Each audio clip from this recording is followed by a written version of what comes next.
ધોરણ 10 ગણિત, જેમાં ચેપ્ટર નંબર 1 વાસ્તવિક સંખ્યાઓ, જેનો આજે આપણે છેલ્લો લેક્ચર છે, એટલે કે 7મા નંબરનો લેક્ચર છે. લેક્ચર 6 સુધી આપણે સંપૂર્ણ વાત કરી છે. આજે આપણે આ ચેપ્ટર અહીંયા પૂર્ણ કરીશું. તો આજે આપણે શું કરવાના છીએ, તો કે સ્વાધ્યાય 1.2 સંપૂર્ણ ગણાવવાના છીએ. એટલે આપણો ચેપ્ટર અહીંયા પૂર્ણ થઈ જશે. જો તમને બધા લેક્ચર ગમ્યા હોય તો ચેનલને સબસ્ક્રાઈબ કરી લો, વિડીયોને લાઇક કરી દો અને તમારા મિત્રો સાથે વિડીયો અને ચેનલ બંનેને શેર કરો. તો ચલો હવે આપણે મળીએ સ્વાધ્યાય 1.2ના પ્રશ્ન નંબર 1 સાથે. તો હવે આપણે સ્વાધ્યાય 1.2ની શરૂઆત કરવાના છીએ, જેમાં આપણે પ્રશ્ન નંબર 1ની સૌપ્રથમ વાત કરવાના છીએ. તો મેં તમને આગળના લેક્ચરમાં પ્રમેય 1.3 ઉદાહરણ 5, 6 અને 7 ગણાવ્યા હતા. તો તમે એની પ્રેક્ટિસ કરી હશે અને સ્વાધ્યાય 1.2ના બધા જ પ્રશ્નો જાતે ગણવાનો ટ્રાય કર્યો હશે એવી આશા રાખું છું. તો હવે હું અહીંયા ગણાવું છું, તો તમે તમારું ચેક કરી શકો છો કે તમારે સાચું પડ્યું કે ખોટું પડ્યું. તો ચલો હવે આપણે પ્રશ્ન નંબર 1થી શરૂઆત કરીએ. તો કે પ્રશ્ન નંબર 1માં શું કીધું છે કે સાબિત કરો કે વર્ગમૂળમાં 5 એ અસમ્ય સંખ્યા છે. તો આ કોના જેવું છે, તો કે આ ઉદાહરણ 5 જેવું છે, પછી પ્રમેય 1.3 જેવું છે. તો હવે આપણે શું કરીશું, અહીંયા ધારી લઈશું પહેલાં કે ધારો કે વર્ગમૂળમાં 5 એ કેવી સંખ્યા છે, સમ્ય સંખ્યા છે. શું ધાર્યું આપણે, સમ્ય સંખ્યા છે. તો સમ્ય સંખ્યાને આપણે કેવી રીતે લખી શકીએ, તો કે વર્ગમૂળમાં 5ને શું લખી શકીએ, વર્ગમૂળમાં 5 બરાબર a/b સ્વરૂપે લખી શકીએ. જ્યાં a અને b શું છે, એ અવિભાજ્ય પૂર્ણાંક છે. તો આપણે કૌંસમાં શું લખી થઈ ગયું કે જ્યાં a અને b બંને અવિભાજ્ય પૂર્ણાંક છે. તો આપણે નીચે શું લખી શકીએ, અહીંયા 1 લખી શકીએ, કંઈ નથી એટલે. તો આપણે ચોકડી ગુણાકાર કરીશું, તો કે વર્ગમૂળમાં 5b બરાબર a. તો હવે આપણે શું કરીશું, બંને બાજુ અહીંયા વર્ગમૂળમાં 5 કાઢવા માટે બંને બાજુ વર્ગ કરીશું. તો આપણે શું કરીશું, આખા વર્ગમૂળમાં 5b આખા બ્રેકેટનો સ્ક્વેર અને અહીંયા a નો સ્ક્વેર. અહીંયા આપણે સાઈઝ થોડી નાની કરી લઈએ પેનની. તો અહીંયા શું લખીશું આપણે કે બંને બાજુ વર્ગ કરતા. તો અહીંયા શું થશે, વર્ગમૂળ 5નો વર્ગ 5, bનો વર્ગ b સ્ક્વેર અને aનો વર્ગ. તો અહીંયા આપણે શું લખી શકીએ, જે આ 5 છે એ a સ્ક્વેર વડે વિભાજ્ય છે, તો કે હા. તો આપણે નીચે શું લખી શકીએ કે તો હવે આપણે આને સમીકરણ 1 નામ આપીશું. આપણે નીચે લખીશું કે જે a સ્ક્વેર છે એ 5 વડે વિભાજ્ય છે. તેથી એ પણ 5 વડે વિભાજ્ય થાય. તો કે કેવી રીતે થાય, તો કે પ્રમેય 1.2 મુજબ. તો હવે આપણે આગળના સ્ટેપની વાત કરીએ. તો શું કરીશું, આપણે સમીકરણ 1માં શું કરીશું, આપણે એની કિંમત 5c લઈશું. આપણે જેવી રીતે વર્ગમૂળમાં 2 સાબિત કરવાનું હોય તો 2c લેતા હતા, વર્ગમૂળમાં 3 સાબિત કરવાનું તો 3c લેતા હતા. તો વર્ગમૂળમાં 5 સાબિત કરવાનું છે, તો એની કિંમત આપણે 5c લઈશું. તો આપણે નીચે શું લખીશું કે કોઈક પૂર્ણાંક c માટે a બરાબર 5c લેતા. તો આપણે હવે સમીકરણ 1 આવ્યું, એમાં એની કિંમત મૂકીશું 5c. તો અહીંયા શું લખીશું, 5bનો સ્ક્વેર બરાબર અહીંયા શું છે 5c આખા બ્રેકેટનો સ્ક્વેર, એટલે કે વર્ગ. અહીંયા 5bનો વર્ગ એમના એમ, અહીંયા 5નો વર્ગ 25 અને cનો વર્ગ. અહીંયા લખે છે કે b સ્ક્વેર બરાબર 25cનો વર્ગ ભાગ્યા 5. તો અહીંયા 5 5 ઉડી જાય, પછી વધ્યું 5. તો આપણે નીચે શું લખી શકીએ, b સ્ક્વેર બરાબર 5cનો વર્ગ લખી શકીએ આપણે. તો આપણે શું થાય, અહીંયા જે આ 5 છે એને b² વડે વિભાજ્ય થાય, તો કે આ b² એ 5 વડે વિભાજ્ય થાય, તો આપણે નીચે શું લખી શકીએ કે b² એ 5 વડે વિભાજ્ય છે. તેથી જે b હોય b એ પણ 5 વડે વિભાજ્ય થાય. તો કે કેવી રીતે? તો કે પ્રમેય 1.2 મુજબ. હવે આપણે આગળ શું લખીશું? જો અહીંયા 5 લખવાનું રહી ગયું છે, 5 વડે વિભાજ્ય થાય. તો અહીંયા શું છે? b એ પણ 5 વડે વિભાજ્ય છે અને એ હતું એ પણ 5 વડે વિભાજ્ય હતું. એ પણ 5 વડે વિભાજ્ય, પણ આપણે ઉપર શું લખ્યું હતું અહીંયા કે a અને b બંને અવિભાજ્ય પૂર્ણાંક છે. તો તેનો સામાન્ય અવયવ શું હોય? કે સામાન્ય અવયવ માત્ર એક જ હોય. શું હોય? એક જ હોય. પણ અહીંયા તો બંનેનો સામાન્ય અવયવ 5 થયો છે, 5 વડે વિભાજ્ય છે. તો આપણે નીચે લખી શકીએ. તો આપણે નીચે લખીએ, આખું સાબિત કરીએ. શું લખીશું હવે આપણે અહીંયા? એવું લખીશું કે a અને b બંનેનો સામાન્ય અવયવ 5 છે, પરંતુ a અને b તો અવિભાજ્ય પૂર્ણાંક છે. તેથી a અને b નો સામાન્ય અવયવ માત્ર એક જ હોવો જોઈએ. માત્ર એક જ હોવો જોઈએ. પણ અહીંયા શું થાય છે? વિરોધાભાસ ઉત્પન્ન થાય છે. તો આપણે શું લખીશું નીચે કે અહીંયા વિરોધાભાસ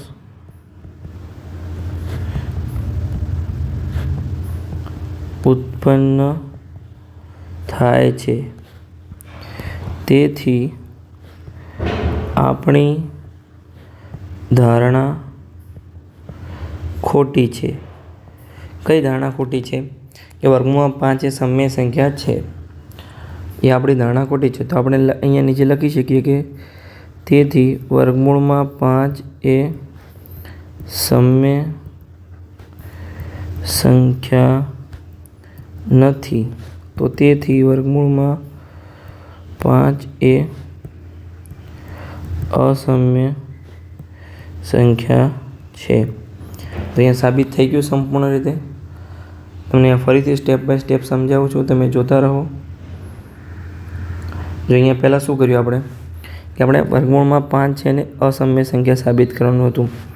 તો પહેલાં આપણે વર્ગમૂળમાં 5ને સમય સંખ્યા ધારી લીધી. પછી આપણે વર્ગમૂળમાં 5ને a/b સ્વરૂપે લખી શકીએ. p/q a/b અથવા r/s તમે કોઈ પણ સ્વરૂપે લખી શકો છો, જ્યાં a અને b બંને અવિભાજ્ય પૂર્ણાંક છે. આપણે ચોકડી ગુણાકાર કર્યો તો અહીંયા વર્ગમૂળમાં 5b અને a થયા.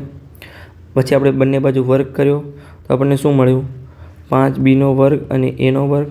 તો હવે જે આ વર્ગમૂળમાં 5 છે એ a વડે વિભાજ્ય થાય, તો કે a² એ 5 વડે વિભાજ્ય થાય. તો કે હા. તો પ્રમેય 1.2 મુજબ એ પણ 5 વડે વિભાજ્ય થાય છે. પછી આપણે કોઈ પૂર્ણાંક c માટે a ની કિંમત 5c લીધી. તો સમીકરણ 1માં આપણે a ની કિંમત મૂકી 5c. તો આપણને શું મળ્યું છેલ્લે પરિણામ? અને આપણે સમીકરણ 2 નામ આપીએ કે b² બરાબર 5c². તો b² એ 5 વડે વિભાજ્ય થાય. તો કે હા. તો પ્રમેય 1.2 મુજબ b એ પણ 5 વડે વિભાજ્ય થાય છે. તો શું થયું અહીંયા નીચે કે a અને b નો સામાન્ય અવયવ શું મળે આપણને? 5. પણ અહીંયા a અને b તો અવિભાજ્ય પૂર્ણાંક છે. તો બંનેનો સામાન્ય અવયવ શું હોવો જોઈએ? માત્ર ને માત્ર એક જ હોવો જોઈએ. તો અહીંયા આપણે શું થાય છે? વિરોધાભાસ ઉત્પન્ન થાય છે. તો આપણી ધારણા ખોટી છે. તેથી વર્ગમૂળમાં 5 એ સમય સંખ્યા નથી, અસમ્ય સંખ્યા છે. આપણે પ્રશ્ન નંબર 1 અહીંયા સંપૂર્ણ તમને સમજાવીને સાબિત કરી દીધું છે. તો આપણે પ્રશ્ન નંબર 2 તરફ આગળ વધીએ છીએ. તો હવે આપણે સ્વાધ્યાય 1.2ના પ્રશ્ન નંબર 2ની વાત કરવાના છીએ. પ્રશ્ન નંબર 2માં શું કીધું છે? સાબિત કરો કે 3 + 2 × વર્ગમૂળમાં 5 એ અસમ્ય સંખ્યા છે. તો આને પણ આપણે આગળ ગણ્યા એવી જ રીતે દાખલાની જેમ ગણીશું. તો પહેલાં આપણે શું કરીશું? તો ધારો કે 3 + 2 × વર્ગમૂળ 5 એ સમ્ય સંખ્યા છે. તો અહીં આપણે શું લખી શકીએ કે 3 + 2 × વર્ગમૂળમાં 5 બરાબર a/b. જ્યાં a અને b શું છે? જ્યાં a અને b બંને અવિભાજ્ય પૂર્ણાંક છે. તો હવે આપણે 2 × વર્ગમૂળમાં 5 અને 3ને પેલી બાજુ લઈ જઈશું તો માઇનસ થશે. હવે આપણે બીને ઉપર ગુણાકાર કરીશું તો નીચે શું સ્ટેપ આવશે? 2 × વર્ગમૂળ 5 એમના એમ a - 3b/b, કેમ કે બીને આપણે ઉપર ગુણાકારમાં લઈ ગયા હતા, એટલે કે 3 વડે બીને ઉપર નીચે ગુણી દીધા. તો આપણે આ 2 ગુણાકારમાં છે તો અહીંયા ભાગાકારમાં લઈ જઈ શકીએ. તો આપણે શું કરીશું? અહીંયા વર્ગમૂળમાં 5 બરાબર a - 3b/2b. હવે અહીંયા જે આ પૂર્ણાંકો છે a અને b બંને અવિભાજ્ય પૂર્ણાંકો છે. તો આ જે આખી સંખ્યા છે એને આપણે સમ્ય સંખ્યા કહી શકીએ? તો કે હા, આપણે કહી શકીએ. તો આપણે નીચે શું લખીશું કે a અને b અવિભાજ્ય પૂર્ણાંક હોવાથી જે આપણું આખું સમીકરણ છે નીચે સ્પેસ કરીએ કે a - 3b/2b એ સમ્ય સંખ્યા છે. એ સમ્ય સંખ્યા છે. તેથી વર્ગમૂળમાં 5 અહીંયા બરાબરની નિશાની છે તો વર્ગમૂળમાં 5 એ પણ સમ્ય સંખ્યા હોવું જોઈએ. તેથી વર્ગમૂળમાં 5 એ પણ સમ્ય સંખ્યા હોવી જોઈએ. પરંતુ આપણે જે પ્રશ્ન નંબર 1માં વાત કરી કે વર્ગમૂળમાં 5 એ તો અસમ્ય સંખ્યા છે, પરંતુ વર્ગમૂળમાં 5 એ અસમ્ય સંખ્યા છે. તેથી અહીં શું ઉત્પન્ન થાય છે? અહીં વિરોધાભાસ ઉત્પન્ન થાય છે. વિરોધાભાસ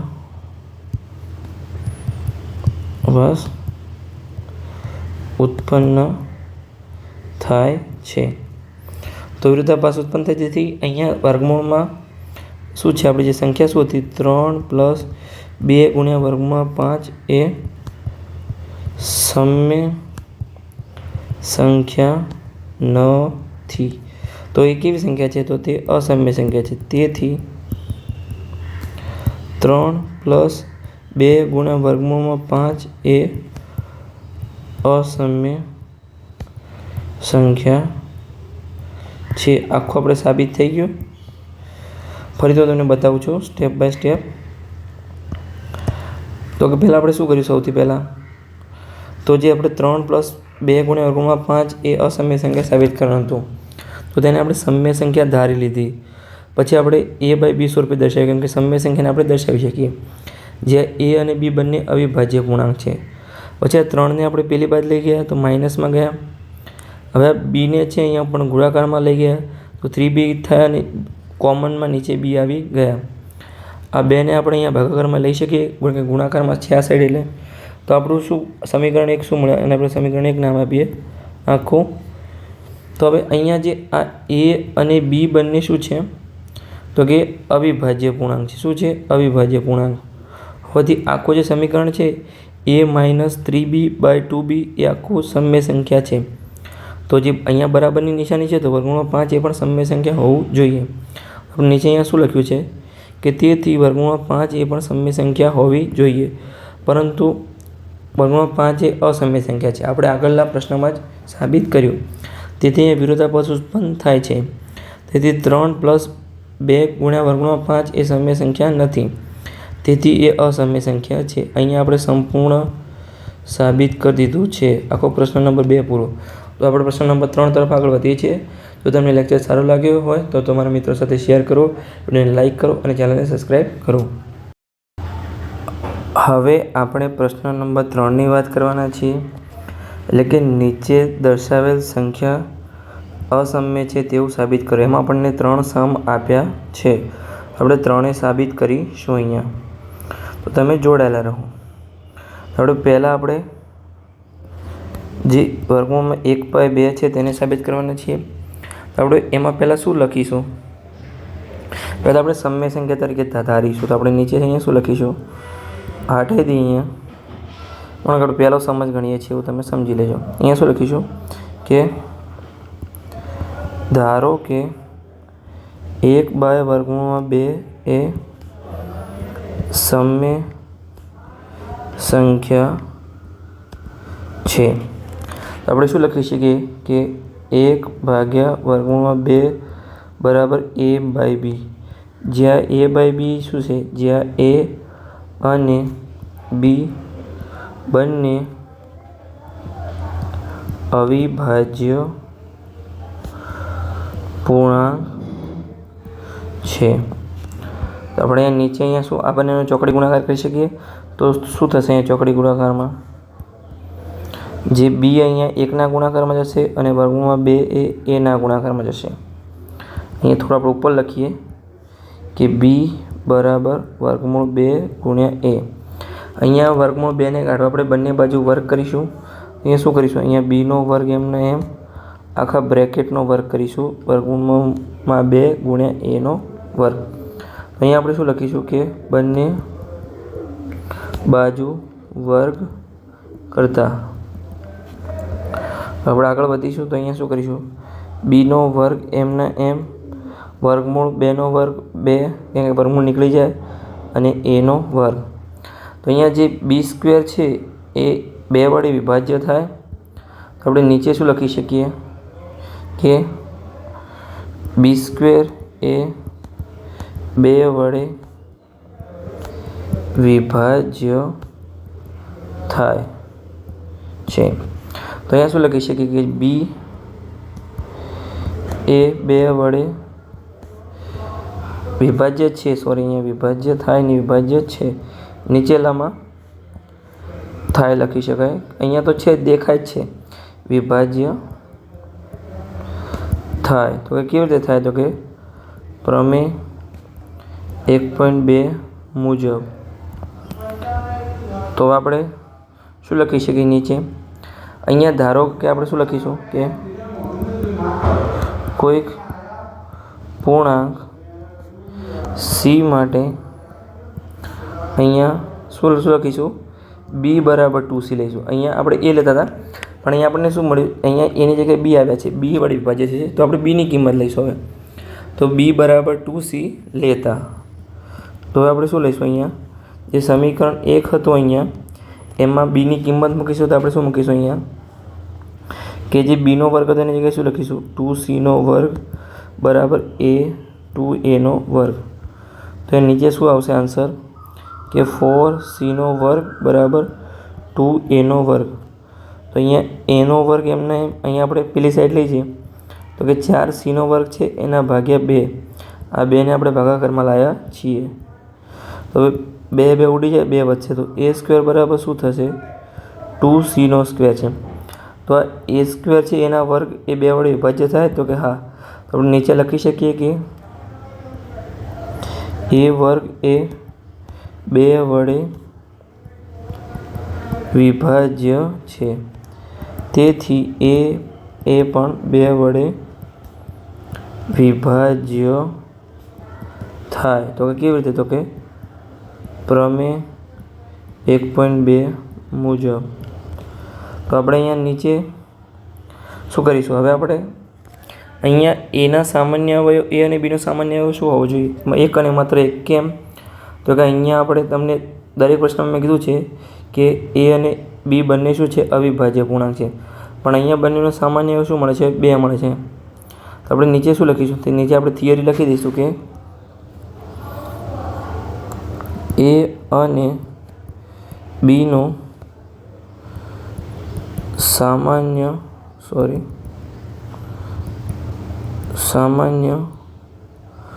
અવયવ 2 છે, પરંતુ A અને B બંને અવિભાજ્ય પૂર્ણાંક હોવાથી A અને Bનો સામાન્ય અવયવ માત્ર 1 હોવો જોઈએ. પરંતુ અહીંયા આપણને શું ઉત્પન્ન થાય છે? વિરોધાભાસ ઉત્પન્ન થાય છે. એને શું લખીશું કે અહીં વિરોધાભાસ ઉત્પન્ન થાય છે. તેથી 1/2 એ સમય સંખ્યા નથી. તો તેથી એ શું છે? અસમ્ય સંખ્યા છે. 1/2 એ અસમ્ય સંખ્યા છે. તો પ્રશ્ન નંબર 3નો સમ નંબર 1 આપણે સંપૂર્ણ રીતે સાબિત કરી દીધું છે. તો આપણે સમ નંબર 2 તરફ આગળ વધીશું. તો કે એમાં શું કીધું છે આપણને કે 7 ગુણ્યા વર્ગમૂળમાં 5ને સાબિત કરો કે તે અસમ્ય સંખ્યા છે. તો ચલો આપણે નીચે હવે સાબિત કરીએ કે 7 ગુણ્યા, અહીંયા આપણે પ્રશ્ન નંબર 2ની શરૂઆત કરીએ છીએ. શું કરીશું આપણે કે 7 ગુણ્યા વર્ગમૂળમાં 5ને આપણે સાબિત કરવાનું છે. તો પહેલાં આપણે શું લખીશું અહીંયા કે એ ધારવાનું છે આપણે કે ધારો કે સમય સંખ્યા છે. અહીંયા આપણે ધારી લઈશું. તો ચલો આપણે અહીંયા લખી દઈએ કે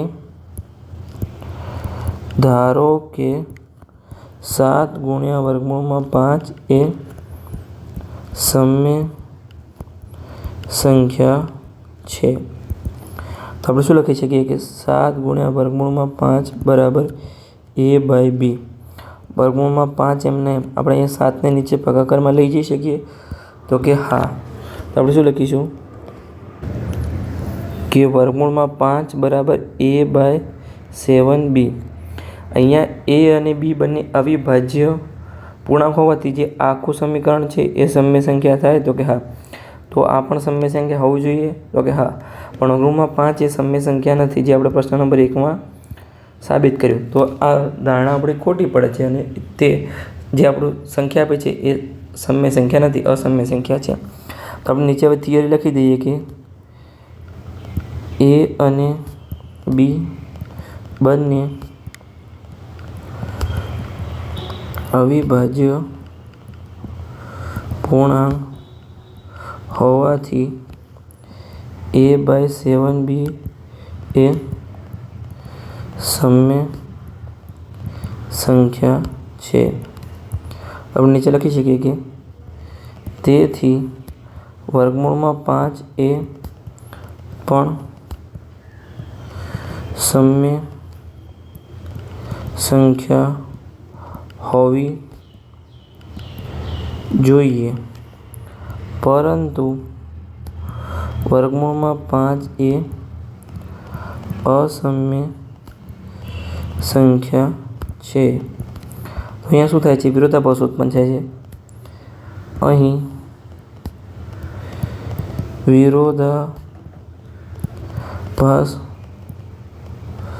ઉત્પન્ન થાય છે.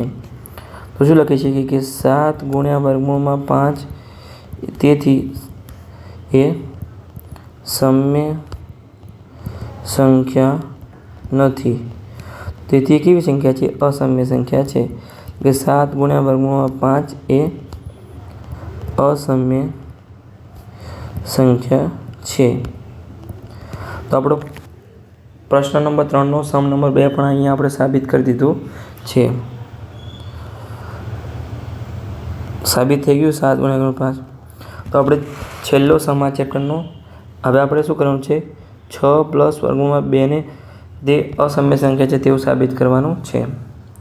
તો આપણે છેલ્લો સમ છે, તો અહીંયા આપણે સાબિત કરીશું કે શું હતું 6 પ્લસ વર્ગમૂળમાં 2.